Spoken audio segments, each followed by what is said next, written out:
ईश्वर के करीब कैसे हुआ जाए, हमने उनको एक एग्जाम्पल देकर समझाया, बताया।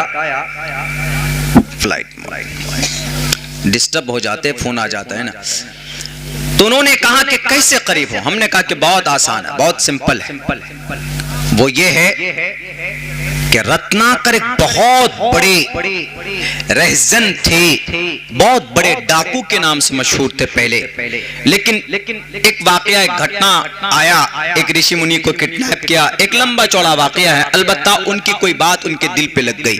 उन्होंने कहा कि अच्छा, मैं अपने इस पाप से, अपने गुनाहों से कैसे बच सकता हूं। तो उन्होंने कहा कि आपने परमात्मा का, उनका नाम लीजिए, अपने भगवान का नाम लो। कहा कौन? कहा कि रामचंद्र जी का नाम लो। राम का नाम जपते थे माला ऐसे। तो वो निकल गए, अपने गांव से बाहर निकल गए, बीवी बाल बच्चों सबको छोड़कर, माँ बाप को छोड़कर गांव से बाहर निकलकर एक पेड़ के नीचे बैठ गए। बैठकर वहां बस राम राम करने लगे, राम राम, ईश्वर का नाम जपने लगे। राम ईश्वर के 7वें अवतार श्री रामचंद्र जी, उनका नाम बस जैसे हम लोग तस्बीह में अल्लाह अकबर सुभान अल्लाह अल्हम्दुलिल्लाह पढ़ते हैं, वैसे उनके अकीदे के मुताबिक राम राम राम राम करने लगे। वो कई साल तक करते रहे। जैसे बैठे थे घुन लग गया उनके पूरे बदन पर, नीचे से घुन। आप देखते होंगे कि कोई खूंटा गाड़ते हैं तो घुन लग जाता है, कीड़े लग जाते हैं, या मट्टी उसको खा जाती है, उस खूंटे को। तो इस मट्टी को संस्कृत में वाल्मीकि बोलते हैं, वाल्मीकि। तो रत्नाकर की पूरी बॉडी में मट्टी लगी थी, तो रत्नाकर वाल्मीकि ने रामचंद्र जी का इतने बड़े फैन हुए, इतने बड़े भक्त हुए कि उन्होंने एक रामचंद्र जी के ऊपर एक किताब लिखी। उसी किताब का नाम है वाल्मीकि रामायण, जो रत्नाकर ने लिखी। बहुत बड़ा डाकू थे वो, लेकिन जिंदगी में तब्दीली कैसे आई? उनके अकीदे के मुताबिक कि वो राम को परमात्मा मानते थे, राम को ईश्वर मानते थे, उनके नाम का जप करके वो राम के करीब हो गए। हमने कहा कि देखो, जब एक डाकू वाल्मीकि, रत्नाकर वाल्मीकि इतना बड़ा महापुरुष बन सकता है, तो अब देखो यहां पर कहा गया किताब में के हेतु ब्रह्म गतिस्तांति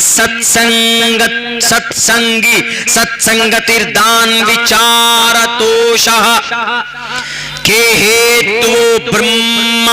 अगर कोई शख्स ब्रह्मा, परमात्मा का नाम, creator of the world, Brahma means creator of the world, अरबी में इसको अल खालिक बोलते हैं। अगर कोई शख्स, कोई मनुष्य के हेतु ब्रह्म गतिस्तांति सत्संगतिर्दान विचारतोषा, सत्संग, सच्चा संग, यूनिटी, कोई सत्संग करता है, सत्संग ऐसे मिलकर बैठता है। विचारतोषा, अच्छा विचार करता है, किसका? ब्रह्मा जी का। यानी अगर कोई इंसान बैठकर ईश्वर का नाम लेता है, ईश्वर का नाम जपता है, ईश्वर की अच्छी बातें बोलता है, तो वो ईश्वर के करीब होता चला जाता है। प्रश्नोत्तरी का मंत्र है और रत्नाकर वाल्मीकि की जिंदगी उदाहरण है। हमारे हिंदू भाइयों, अब इनको अलग कीजिए। ईश्वर के अगर करीब होना है तो ईश्वर का नाम जपना होगा, उनका नाम लेना होगा। किसी नेता का नाम लेने से या या दुनिया के अंदर गलत तरीके से बिजनेस करने से, या शेयर मार्केट के अंदर में जनाब दोगलापन और फ्रॉड करने की वजह से दुनिया का कामयाब तरीन आप बिजनेसमैन नहीं बन सकते। बल्कि अगर आप सच्चा इंसान बनना चाहते हो तो अपने ईश्वर का नाम लेकर, उनके नाम लेकर आप करीब बन सकते हैं, नेताओं के नाम लेकर नहीं। इन मीडिया वालों के, इन्होंने अपने जमीर को बेच दिया। ये तो लोगों को अगर किसी को जलील करना हो तो जनाब उसके पीछे पड़ जाते हैं और उसके खिलाफ गलत तरीके पेश करते हैं, गलत रिपोर्ट पेश करते हैं। खुसूसन हमारे जितने भी मदारिस हैं, मकातिब हैं, मसाजिद है, इनके ताल्लुक से तो किसी भी मीडिया वाले का आज आज तक कोई सच्चा रिपोर्ट नहीं पेश किया गया है। हमारे मीडिया वाले भाइयों, ईमानदार बनो। आप हमारे भारत के, आप हमारे मुल्क के चौथे स्तंभ हैं। आपको समाज सुनता है, कौम आप पर विश्वास करता है, कौम आपकी जुबान के तरफ देखता, तुम्हारी रिपोर्ट को सुनते हैं और देखते हैं, इसलिए ईमानदारी का सबूत पेश करो। अहिंसा सत्यम करो दस्तयागा शांति रपैशुनम दया बुलेश्वलोलूत्तवम। अहिंसा सत्यम करो दस, सत्यम सच्चाई का प्रतीक बनो, झूठे मत बनो। पैसे लेकर किसी के खिलाफ गलत रिपोर्ट मत पेश करो। मदरसों के खिलाफ गलत रिपोर्ट पेश कर देते कि फलां मदरसे में ऐसा हो रहा, फलां मौलाना साहब ने ऐसा किया, फलां मस्जिद में ये ऐसा होता। क्यों नहीं बताते कि मदरसों के अंदर कुरान पढ़ाया जाता, वो कुरान जिसको पढ़कर अल्लाह के करीब हो जाते, वो कुरान जिसको पढ़कर हमारा बच्चा हाफिज कुरान बनता है। और जो माँ बाप अपने बच्चे को हाफिज कुरान बनाते हैं, कल क़यामत में सूरज और चांद से कहीं ज्यादा रोशन ताज उस हाफिज कुरान के माँ बाप के सर पर डाला जाएगा। ये बात क्यों नहीं बताते? ईमानदार अगर इस देश को आगे ले जाना चाहते हो, कहां से ये स्टोरी बनाते हो? कहां से किनकी दिमाग की ये उपज है कि नफरत की बात करते हो? प्यार मोहब्बत की बात करो, झूठ मत फैलाओ। इस देश के अंदर हमारे हिंदुस्तान के हिंदू भाइयों, जैसे आप अपने ईश्वर के करीब होना चाहते हो तो ईश्वर का नाम लेना होगा। सेम इसी तरीके पर हमारे रब ने कहा नबी की जुबान में, ऐ मोहम्मद रसूलुल्लाह, आप अपनी कौम को बता दीजिए, अगर तुम अल्लाह के करीब बनना चाहते हो, अल्लाह के महबूब बनना चाहते हो, अल्लाह के करीब होना चाहते हो, अल्लाह से बात करना चाहते हो, तो तुम क्या करो? तुम कुरान करीम की तिलावत किया करो। तुम डेली बैठकर एक पारा, आधा पारा, एक पाव पारा, एक रुकू ही सही, एक सफा ही सही बैठकर तिलावत किया करो, तो तुम अल्लाह से करीब हो जाओगे। जब तुम कुरान की तिलावत करोगे तो समझ लेना कि गोया तुम अल्लाह तबारक व तआला से बात कर रहे हो। बताइए, इंसान अल्लाह से कैसे बात करता है? कुरान करीम जब पढ़ता है तो गोया इंसान अल्लाह से बातें करता है। देखिए आजकल होता क्या, हम लोग जब पढ़ते थे मदरसे में, उत्तर प्रदेश सहारनपुर में जब पढ़ते थे हम लोग, तो अब्बा पैसे भेज के देते थे। आजकल तो फोन पे आ गया, पेटीएम आ गया, गूगल पे, फलां पे, ये पे, यहाँ क्लिक कीजिए, यहाँ आप यूपीआई एड्रेस डालिए, आपका पैसा फलां जगह पहुंच जाता, फौरन लाखों रुपए पहुंच जाएगा। लेकिन अभी की बात नहीं, सन 2005, 3, 2, 4, 5, 6, 7, बल्कि हाँ 7, 8 तक मनी ऑर्डर के जरिए से पैसा जाता था। मनी ऑर्डर एक फॉर्म होता था, उसमें पैसे भर दिए जाते थे, इतने पैसे, एड्रेस लिखा होता था, नीचे 3-4 लाइन अब्बा कुछ लिखते थे कि बेटे घर में सब खैरियत से है, तुम मेहनत से पढ़ो। और जब पढ़ते थे उसको फाड़ कर हम लोग ले लेते थे, तो पढ़ते पढ़ते कभी रोना आ जाता था। क्यों? ये अब्बा का कला, ये अब्बा लिख कर भेजे। और पोस्ट कार्ड होता था, 50 पैसे का लिया और फौरन लिखे।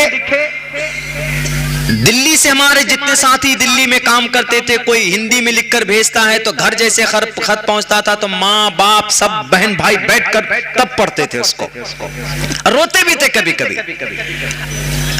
यानी इतनी वो होती थी, माँ बाप का कोई लेटर आ जाए, कोई खत आ जाए तो उसको पढ़कर एकदम इमोशन हो जाते थे, आंख से आंसू निकलते थे।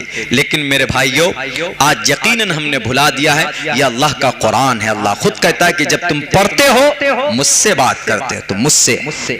हम ना पढ़ना गवारा नहीं करते, पढ़ना गवारा नहीं करते हम कुरान। ये हालत हमारी हो गई है। आज दुनिया की वाहिद किताब है जिसके पढ़ने पर नेकी, जिसके देखने पर नेकी। वो वाकया मशहूर है ना, एक आदमी था, मौत हुई, पढ़ना नहीं जानता था, गांव का सबसे छोटे तबके का आदमी था, सबसे गरीब आदमी था, कोई ध्यान नहीं देता था, घर पे कोई था ही नहीं, सिर्फ एक बेटी थी उसकी, बस बेटी के लिए कमा कर लाता। डेली सुबह उठने के बाद में वजू करके क्या करता, वो कुछ खास कोई अमल रहा होगा, किसी को कुछ पता नहीं। जब उसकी मौत हुई तो कुछ लोगों ने कहा कि अरे फला कलवा मर गया है, जरा चलो 2-4 आदमी दफन कर दो। चंदा वंदा करके कफन के लिए पैसे इकट्ठे हुए, कफन खरीद करके लाए और समाज के कुछ लोगों ने मिलकर उसका दफन कर दिया। एक दिन के बाद देखा, अरे वाह खुशबू आ रही, फूल उगाए हैं उनके कब्र पर। बड़ा ताज्जुब हुआ लोगों को कि ये कलवा मियां, कल्लू मियां जो अलिफ बातासा नहीं जानता था, जो कभी मस्जिद नहीं गया नमाज पढ़ने के लिए, और उसकी हालत यह है कि जनाब खुशबू कब्र से आ रही है और गुलाब के फूल उनके कब्र पर खिल रहे हैं। 2-3 दिन के अंदर अंदर में क्या हुआ होगा? 2-3 दिन के अंदर में तो कोई फूल नहीं लगा सकता, कुदरत का निजाम ये कुछ ऐसा होगा, कोई मिरेकल हो सकता है। बड़े ताज्जुब में हो गए। तो कुछ लोग उनके घर पे गए। घर पे कोई नहीं, टूटा फूटा घर था। उसकी बेटी थी, बेटी से पूछा कि बेटी ये बताओ कि तुम्हारे अब्बा क्या करते थे घर पे? कुछ खास अमल था, जिक्र विक्र करते थे, नमाज पढ़ते थे क्या? हमने तो कभी मस्जिद नहीं देखा उनको आते। उन्होंने कहा कि नहीं कुछ नहीं करते थे, वो पढ़ना ही नहीं जानते थे, वाली बात आसा तो जानते ही नहीं थे। वो कुरान क्या पढ़ेंगे? कुरान पढ़ने के लिए भी तो थोड़ी मेहनत चाहिए। उन्होंने कहा कि नहीं कुछ नहीं करते थे। कहा कि कोई खास अमल बताओ तुम अपने अब्बा का, क्या हज करके आए कभी? क्या वो कोई अमल बताओ। कहा कि हाँ एक काम करते थे वो। अब मैं उनको डांटती थी उस पे। कहा क्या अमल था वो? क्या अमल ये था कि मेरे घर में देखिए कुरान है रखा हुआ, वो डेली सुबह सवेरे उठते, वजू करके मुंह हाथ धोते, वजू भी नहीं करना आता था, बस मुंह धोते थे, हाथ धोते थे, मुकम्मल वजू भी नहीं होता था उनका। उसके बाद बैठकर कुरान खोलकर उसको पढ़ते। तो बोले कि तुम बोल रहे कि पढ़ना नहीं जानते तो फिर क्या पढ़ते थे? वो अलिफ बातासा जानते ही नहीं थे तो फिर पढ़ते कैसे थे? वो कहा वो पढ़ते नहीं थे, वो बोलते थे। वो क्या बोलते थे? सिर्फ ये बोलते थे कि ये मेरे रब का कलाम जो सच्चा है, ये मेरे रब का कलाम है सच्चा है, ये मेरे रब का कलाम है सच्चा, बस इतना बोलते थे और कुछ नहीं। तीसरा चौथा कोई वर्ड ही नहीं बोलते। देख लीजिए अल्लाह तबारक व ताला ने सिर्फ ये बोलने से नमाज कभी नहीं पढ़ी उसने, कभी नहीं, रोजे नहीं रखे उसने, कोई बड़ा अमल नहीं किया उसने। जब उसने नमाज ही नहीं पढ़ी तो अल्लाह के नबी फरमाते मन तरक सलात मुतअम्मिदन फकत कफर, जानबूझकर नमाज छोड़ने वाला कुफ्र के दरवाजे तक पहुंच जाता है। पूरी जिंदगी नमाज नहीं पढ़कर जन्नत चला जाएगा। अरे नबी बिना नमाज के जन्नत नहीं जा सकता। कोई नबी और रसूल से नमाज माफ नहीं है तो ये कल्लू से कैसे माफ कर सकता है? ये उससे कैसे माफ हो सकता है?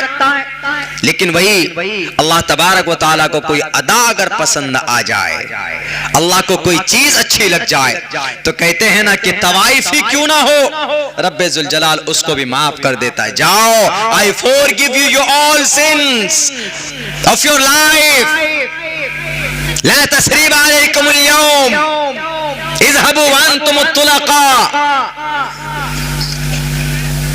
उनका ये कहना कि ये मेरे रब का कलाम है, ये मेरे रब का कलाम है, मोहब्बत, अजमत कि मेरे रब का कलाम है।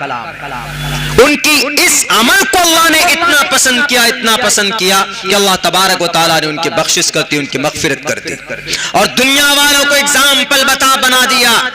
हमारे नौजवानों गाने तो बड़े सुनते हो, अभी गाना आया, हर नौजवानों के मोबाइल में गाना होगा बेशरम रंग, देख लीजिए हर नौजवानों के मोबाइल में खेसारी लाल की पिक्चर, हर नौजवान के मोबाइल में। नौजवानों, अल्लाह ने ये जवानी दी है आपको, बेशरम रंग या पठान के गाने सुनने से आप जन्नत नहीं जा सकते।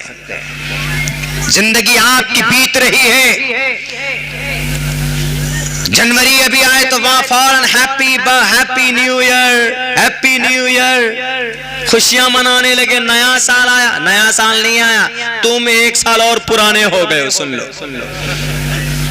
तुम्हारी 60 साल उम्र है तो 30 साल के अगर तुम 20 साल के हो, 20 साल तुम्हारी उम्र थी तो 21 साल, तुम्हारी 1 साल और तुम्हारी जिंदगी की घट गई। किन का कल्चर है ये हैप्पी न्यू ईयर। पता है हम लोग संडे और इतवार मनाते हैं ना, संडे इतवार बोलते हैं, संडे एंड इतवार।